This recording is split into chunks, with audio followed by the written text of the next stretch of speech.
सरकार, बहना जरूरी है।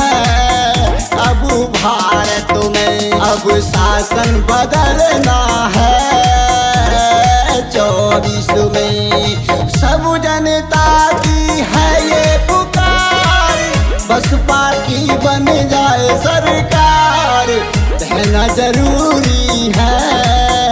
अब भारत में शासन बदलना है अब 24 में।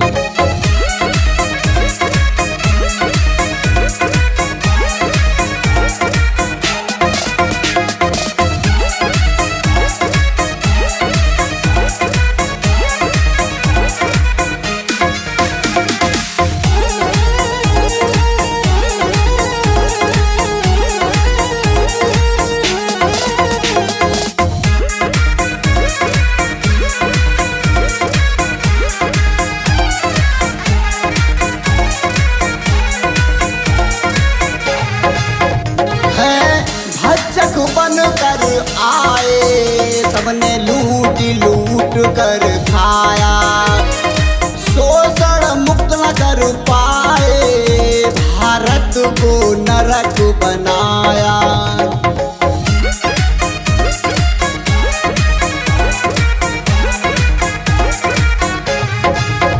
है भक्षक बन कर आए सबने लूट लूट कर खाया, शोषण मुक्त कर पाए भारत को नरक बनाया।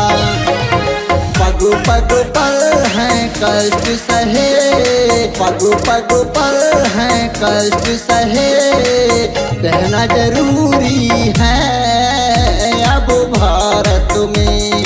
शासन बदलना है अब 24 में।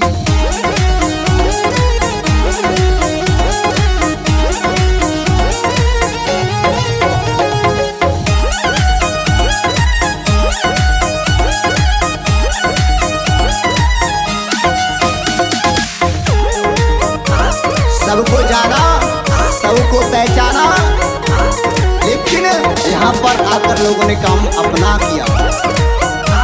अब हमको सोचना है क्योंकि बाबा साहब ने हमें वोट का अधिकार दिया है, उसकी शान को बढ़ाना है।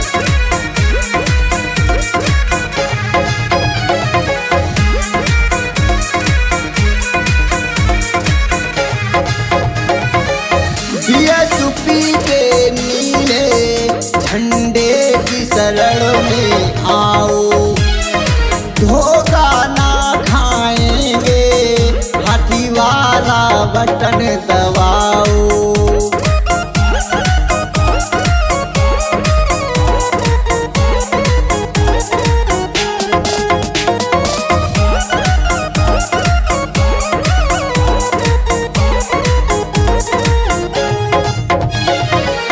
बीएसपी के नीले झंडे की शरण में आओ, धोखा अब न खाएंगे, हाथी वाला बटन दबाओ। अब ना चलने देंगे यहाँ पर, अब ना चलने देंगे यहाँ पर, दुश्मन की होशियारी है अब भारत में। बहना जरूरी है अब भारत में।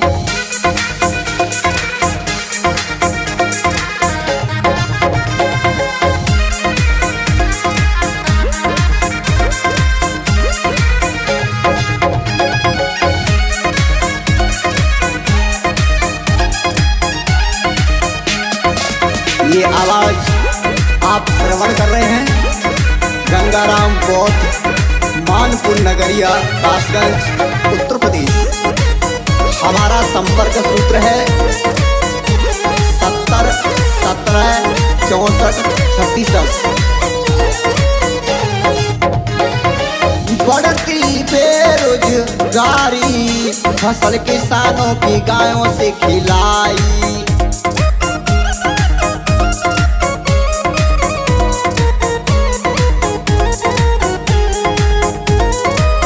बढ़ती बेरोजगारी फसल किसानों की गायों से खिलाई। ये वादे न पूरे कीने, भाषण में जुमलेबाजी दिखाई।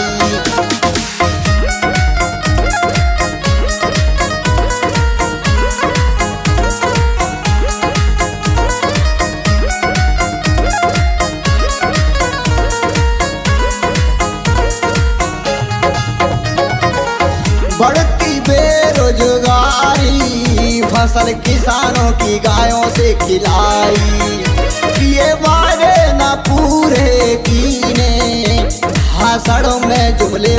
गंगा राम गई पहचान जनता, गंगा राम गई पहचान जनता। अब ना चले होशियारी है, अब भारत में माया जरूरी है।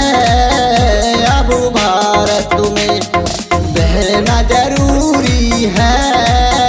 अब भारत में सब जनता की है ये पुकार, बसपा की बन जाए सरकार, बहना जरूरी है। अब भारत में शासन बदलना है, अब भारत में बहना जरूरी है। अब भारत में शासन बदल